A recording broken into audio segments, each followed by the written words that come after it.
ಯಾರು ಸಂವಿಧಾನ ಒಪ್ಪೋದಿಲ್ಲ, ಯಾರು ತ್ರಿವರ್ಣ ಧ್ವಜ ಒಪ್ಪೋದಿಲ್ಲ, ಅವರು ಭಾರತದ ತಾಲಿಬಾನ್ಗಳು.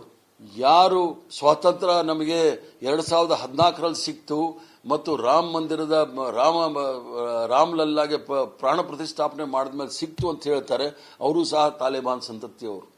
ಆದ್ರಿಂದ ಇವರಿಂದ ದೇಶ ಏನೂ ಸಹ ನಿರೀಕ್ಷೆ ಮಾಡಲಿಕ್ಕೆ ಆಗೋದಿಲ್ಲ.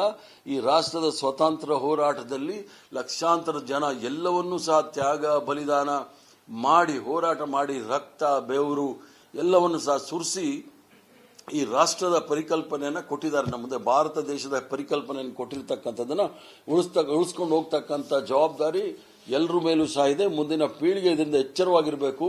ಪ್ರಜಾಪ್ರಭುತ್ವಕ್ಕೆ ಧಕ್ಕೆ ತರ್ತಕ್ಕಂಥ ಕೆಲಸ ಆದರೆ ಎಲ್ಲರ ಹಕ್ಕುಗಳು ಸಹ ಮೊಟಕುಗೊಳ್ಳುತ್ತೆ.